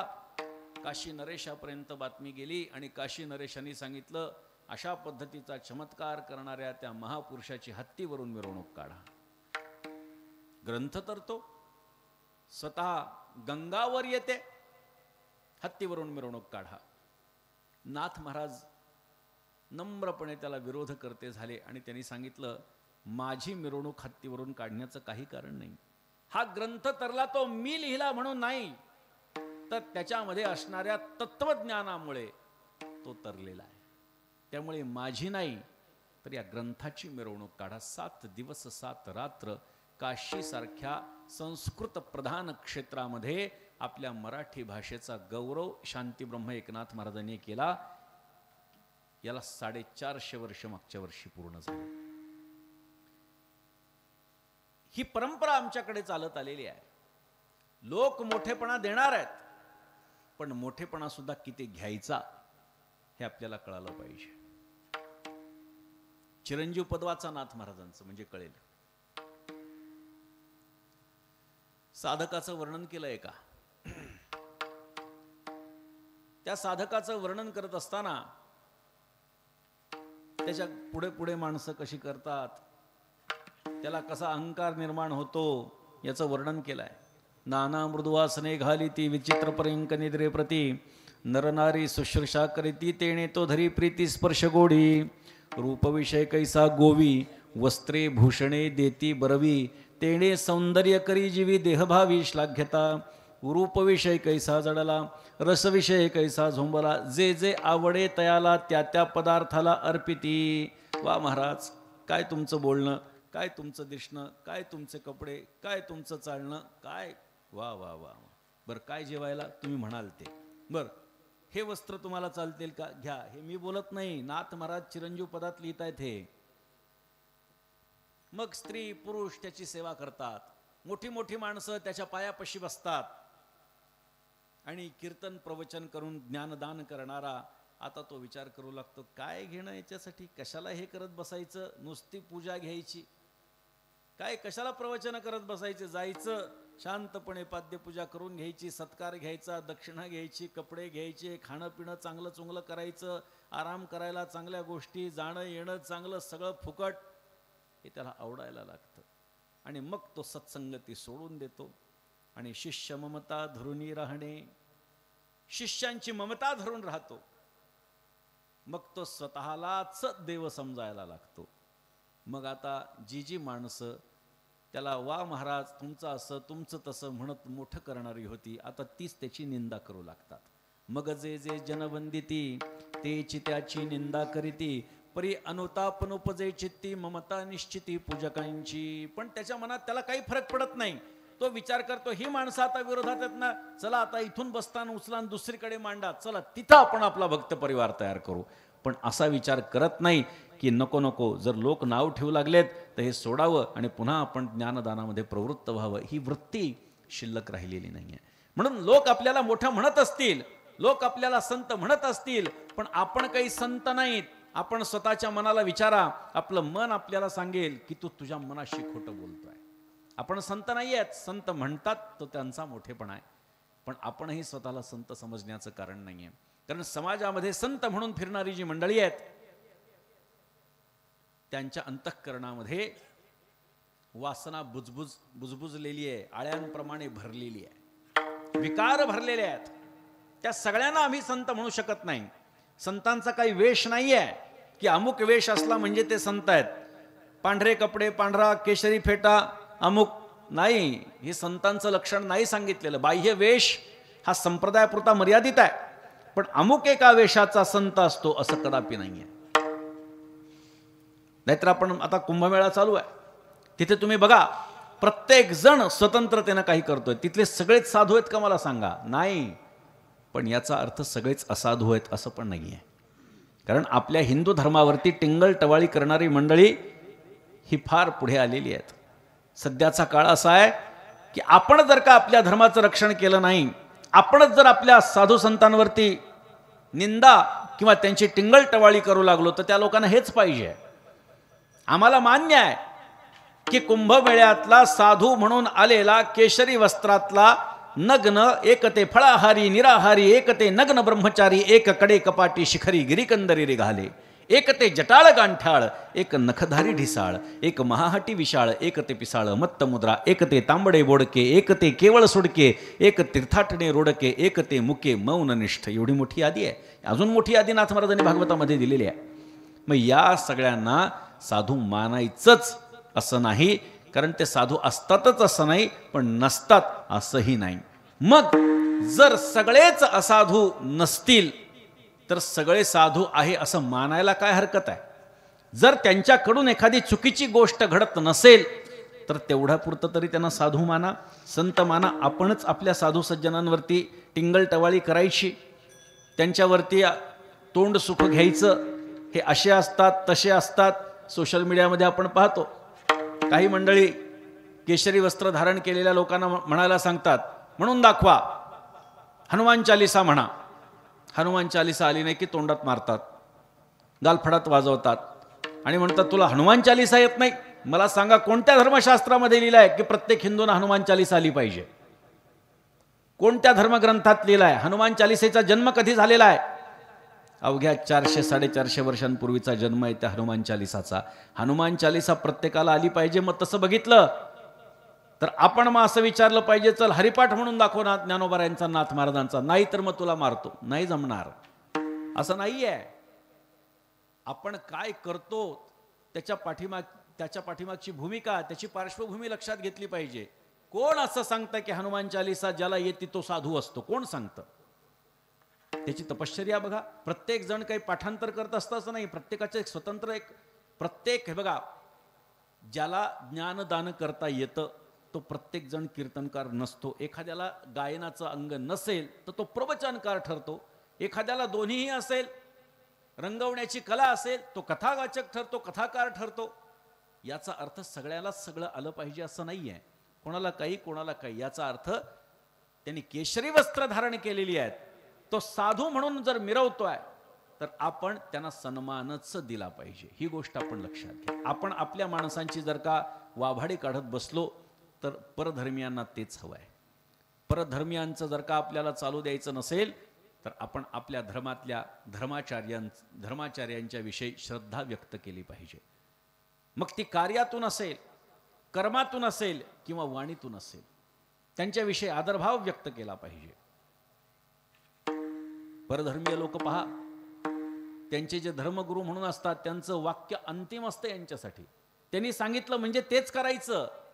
ठीक आहे, तुम्ही आपल्या साधू संतांचं वाक्य अंतिम मानू नका, पण त्यांचा अपमान करू नका. एवढी माफक अपेक्षा जरी आपण बाळगली आणि त्यांनी त्याच्या प्रकारे आचरण जर केलं तर हिंदू धर्मातून फुटून जी मंडळी परधर्मात चालली आहेत त्याच्यावरती आपल्याला ते थांबवता येईल, त्याच्यावरती आपल्याला ताबा ठेवता येईल.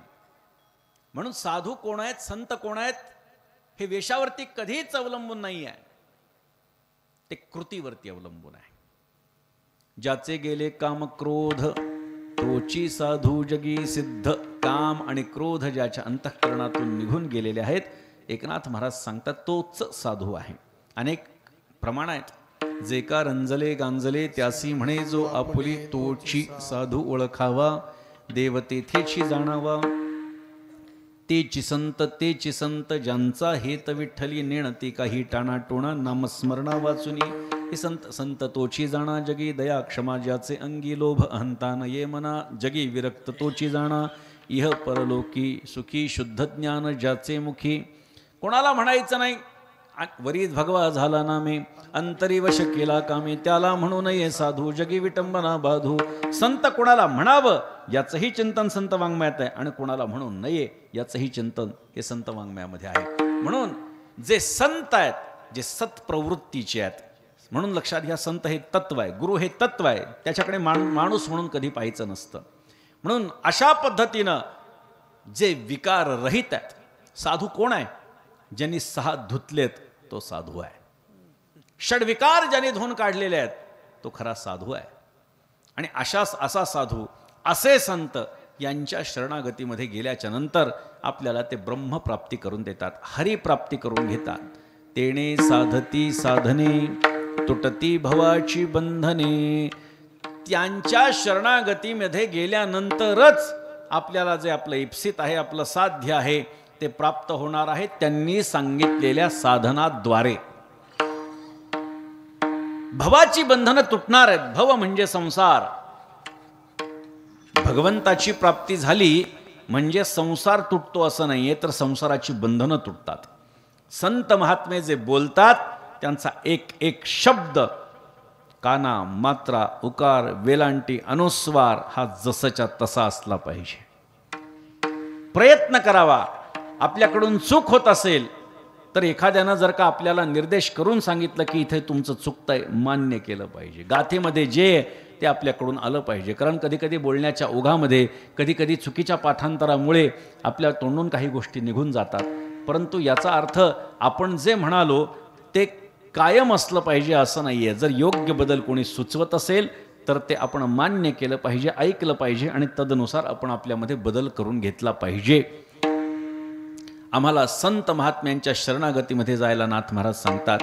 भवाची बंधनं त्यांना तुटतात नाथ महाराज सांगतात. कारण संतांचा सहवास हा मनुष्यासाठी अत्यंत महत्त्वाचा आहे. मी नेहमी अनेक वर्षांपासून हे उदाहरण देतोय. पाण्याच्या थेंबानं तापलेल्या तव्याची संगती केली, नामोनिशाण शिल्लक राहिलं नाही. पाण्याचा थेंब म्हणजे आपण आहोत आणि तापलेला तवा म्हणजे दुर्जन आहेत. आपण त्यांच्या संगतीमध्ये गेलो, आपलं नामोनिशाण शिल्लक राहणार नाही. पाण्याचा थेंब आपण आहोत. कमलपत्र म्हणजे सामान्य लोक आहेत. सामान्यांच्या संगतीमध्ये गेल्यानंतर कमलपत्राच्या वरती तो पाण्याचा थेंब पडला तर मोत्यासारखा चमकू लागतो, पण मोती मात्र होत नाही. कोणी त्याचे पैसे देऊन तो पाण्याचा थेंब विकत घेऊ शकत नाही. पाण्याचा थेंब आपण आणि कमलपत्र म्हणजे सामान्य माणसं आहेत. त्यांच्या संगतीमध्ये नुकसान काही नाही आहे, पण फायदा पण काही नाही. मग ज्यांच्याकडून आपल्याला फायदाच काही नाही त्यांच्या संगतीमध्ये जाण्याचं काय कारण आहे? पाण्याचा थेंब म्हणजे आपण आहेत आणि तो पाण्याचा थेंब जेव्हा स्वाती नक्षत्रात शिंपल्यात पडतो त्याचा मोती होतो. शिंपलं म्हणजे संत आहे. त्यांच्याशी संयोग झाला की आपणासारिखे करीती तात्काळ, नाही काळ वेळ तया लागी. आपणासारिखे करीती याती कुळ नाही चित्ती, अशी अवस्था ते करून देत असतात. संतप्तायसी संस्थितस्य पयसो नामापि न ज्ञायते, मुक्ताकारतया तदेव नलिनी पत्रस्थितं राजते. स्वात्यासागर शुक्ति मध्यपतितंतं मौक्तिकं जायते, प्रायेण अधम मध्यम उत्तम गुणाः संगात सतो जायते. जशी आपण संगती करतो तसा आपल्या जीवनावरती परिणाम होत असतो. म्हणून संतांची संगती आपण करावी. ज्या अवस्थेमध्ये आहोत त्यापेक्षा पुढची अवस्था आपल्याला संतांच्या संगतीमध्ये आल्याशिवाय प्राप्त झाल्याशिवाय राहत नाही. देवर्षी नारद एकदा भगवंताकडे आले आणि भगवंताला विचारू लागले, देवा, संतांच्या संगतीचं, त्यांच्या दर्शनाचं फल काय आहे? देवानी सांगितलं, एवढा छोटा प्रश्न विचारायला तू माझ्याकडे आलास? अरे जा, अमुक ठिकाणी जा, एक कीटकाने एका कीटकीने एका कीटकाला जन्म दिला, त्या कीटकाला विचार संतांच्या दर्शनाचं काय फल आहे. नारद गेले. त्या कीटकाला, नवजात कीटकाला विचारलं, संतांच्या दर्शनाचं फल काय आहे? ते कीटकांनी नारदांना बघितलं आणि प्राण सोडून दिला. नारदाले म्हणले, देवा, प्राण सोडून दिला त्याने? जाऊ दे, त्या कीटकाला जाऊ दे. एक काम कर, एका पोपटीने एका पिलाला जन्म दिलाय, त्याला विचार. गेले. संतांच्या दर्शनाचा लाभ काय, फल काय? नारदाने विचारलं. त्या पोपटाच्या पिलाने, नवजात पिलाने बघितलं आणि त्या पोपटाने प्राण सोडून दिला. अरे म्हटलं, ज्याला विचारावं तो प्राण सोडू लागला. अरे देवा, त्यांनी प्राण सोडला. अरे जाऊ दे म्हणले, एका मांजरीने एका पिलाला जन्म दिला, त्याला विचार. तिथे गेला, विचारलं, संतांच्या दर्शनाचं फल काय? ते पिलू सुद्धा बघितलं, मरण पावलं. नारद म्हणले, देवा, तू ज्यांना ज्यांना पाठवतोय ते सगळेच मरू लागलेत, कोणी माझ्या प्रश्नाचं उत्तर? अरे जाऊ दे म्हणले, एक काम कर, एका गायीने एका वासराला जन्म दिला, त्याला विचार. वासराला विचारलं, संतांच्या दर्शनाचा लाभ काय, फल काय? ते वासरू सुद्धा बघितलं आणि प्राण सोडून दिला. नारद म्हणले, अरे देवा, तू कोणालाही सांगितलं ते प्राण सोडू लागलेत, एक काम कर म्हणले, जाऊ दे बाकीचं. एका राजाने एका राजकुमाराला जन्म दिलाय म्हणले, त्या राजकुमाराला जाऊन विचार संतांच्या दर्शनाचं फल काय. नारद म्हणले, देवा, कीटक, पोपट, मांजर, वासरू हे मेलं तर काही होणार नाही. मी त्या मुलाला विचारलं, राजकुमाराला विचारलं आणि त्याचा प्राण गेला तर म्हणजे काही काळजी करू नको, विचार. तिथे गेलाय नारद आणि विचारलं संतांच्या दर्शनाचा लाभ काय, फल काय. नवजात शिशु बोलू लागलं, म्हणले देवा, ज्या अवस्थेमध्ये आपण आहोत त्या अवस्थेपेक्षा उच्च अवस्था प्राप्त होणं हे संतांच्या दर्शनाचं फल आहे. म्हणजे त्यांनी सांगितलं, मी कीटकाच्या जन्मामध्ये होतो, जन्मल्या जन्मल्या तुमचं दर्शन झालं, अवस्था बदलली, पोपटाच्या जन्माला गेलो, तिथेही जन्माला आलो, तुमचं दर्शन झालं, अवस्था बदलली, उच्च अवस्था प्राप्त झाली. मांजरीच्या जन्माला आलो, तिथेही तुमचं दर्शन झालं, अवस्था बदलली. वासराच्या जन्माला आलो, तिथेही तुमचं दर्शन झालं, अवस्था बदलली. राजकुमाराच्या जन्माला आलो. हेच संतांच्या दर्शनाचं फल आहे. विठ्ठल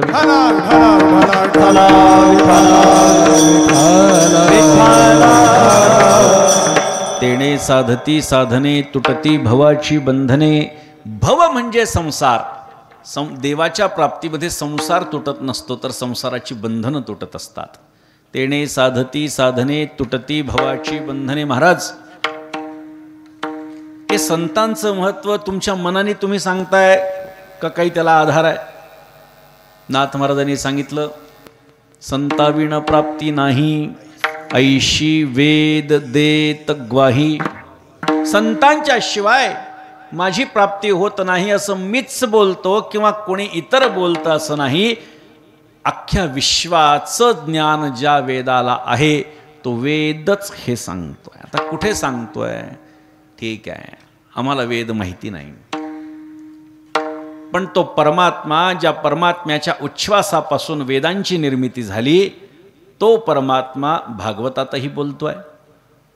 न रोधयति मां योगो न सांख्यम धर्म एव च न स्वाध्यायस्तपस्त्यागो नेष्टापूर्तिन्न दक्षिणा व्रतानि यज्ञश्छन्दांसि तीर्थानि नियमा यमाः यथा वरुन्धे सत्संगः सर्वसंगापहो हि माम्. एकादश स्कंध काढा. न रोधयति मां योगः न सांख्यः न धर्मः न स्वाध्यायः न त्यागः न तपः. दान धर्म व्रत वैकल्य यानं कशानंही परमात्म्याची प्राप्ती होत नाही, पण संतांच्या संगतीमध्ये गेलं तर झाल्याशिवाय राहत नाही. इतर साधनं कशी आहेत? ते गेली संतांची घरा धरुनी, साधूची आधारा, अवघी आली माझी घरा, एवं परंपरा मत प्राप्ती. तैसी नव्हे सत्संगती, संगे सकळ संगाते छेदिती, ठाक ठोक माझी प्राप्ती पंगिस्त नव्हती अनेकांची. काय सांगितलंय? इतर साधनांना आधी साधकांनी अवलंब करावा लागतो. म्हणजे एखाद्या साधकांनी साधन करायचं, ते साधन संतांना शरण जातं आणि मग संत भगवंतापर्यंत नेतात. नाथ महाराज भगवंताच्या मुखातली वाक्य सांगतात, तैसी नव्हे सत्संगती. सत्संगती तशी नाही आहे, काहीतरी क्रिया करायची मग संतांना शरण अजिबात नाही. क्रिया न करता संतांच्या संगतीमध्ये जायचं आणि संत आपल्याला थेट भगवंतापर्यंत नेत असतात. ठाक ठोक माझी प्राप्ती पंगिस्त नव्हती अनेकांची. म्हणून संताविण प्राप्ती नाही, ऐशी वेद देत ग्वाही. तेणे साधती साधने तुटती भवाची बंधने. एका जनार्दनी संत पूर्ण करीती मनोरथ. संत महात्मे आपलं मनोरथ पूर्ण करू शकत असतात. म्हणून त्यांच्या संगतीमध्ये गेल्यानंतर आपली कोणतीही इच्छा अपुरी राहत नाही. प्रत्येक इच्छेची पूर्ती व्हावी असं आपल्याला वाटत असेल तर आपण संतांना शरण गेलं पाहिजे. यथामती अभंगाचं चिंतन झालं. संप्रदायाच्या नियमाप्रमाणे भजन करा. विठोबा रखुमाई, जय जय विठोबा रखुमाई,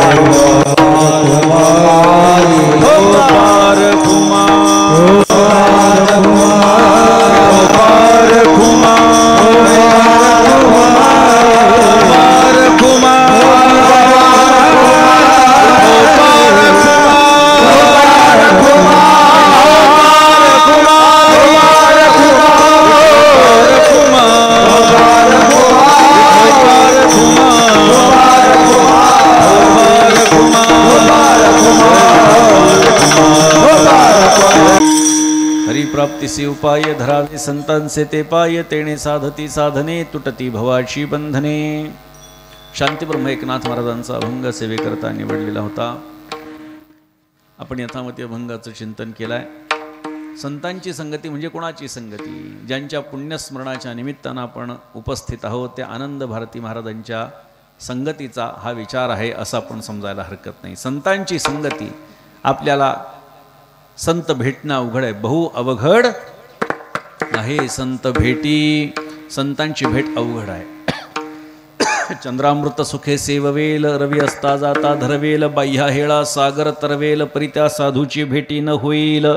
अशा पद्धतीचा विचार संत वाङ्मयामध्ये आपल्याला पाहायला सापडतो. त्यामुळे संतांची संगती प्राप्त करणं म्हणजे आपल्या जीवनाचं कल्याण करून घेण्यासारखं आहे. त्यामुळे जिथे जिथे आपल्याला सद्गुण दिसतील तिथे तिथे संतत्व आपण जाणवायला हरकत नाही आणि अशांच्या शरणागतीमध्ये आपण जावं आणि आपलं जीवन कृतकृत्य करून घ्यावं एवढी अपेक्षा व्यक्त करतो. आज या ठिकाणी आपल्या संबर गावामध्ये असं सुंदर आणि श्रद्धायुक्त अंतःकरणानं आपण हा कार्यक्रम या ठिकाणी श्री महादेव दत्तात्रय मंदिराच्या वतीनं प्रांगणामध्ये या ठिकाणी आयोजित केलेला आहे.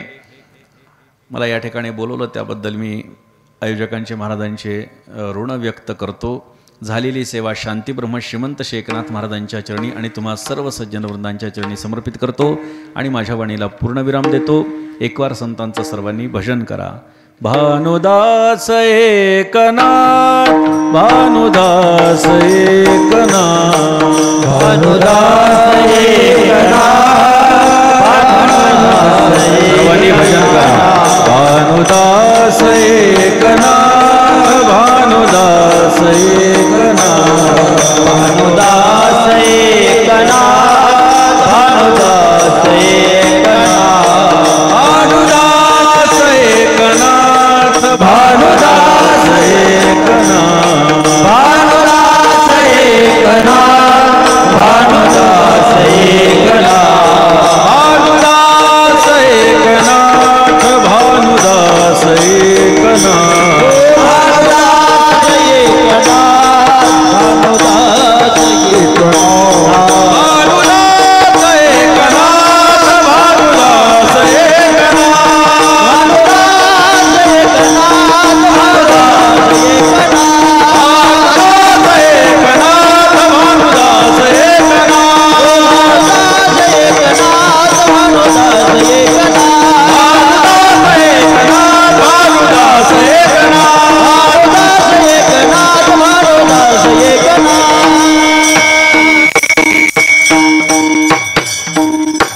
विठ्ठल जय जय विठ्ठल, विठ्ठल जय जय विठ्ठल, जय नाथा पायी माता ठेविला, नका पाहू दोष दारुणास पावला, आता मज उपेक्षिता नाही सत्ता फुली, नका पाहू दोष दारुणास पायाचा, म्हणे भागवत केले च्युत सगळा,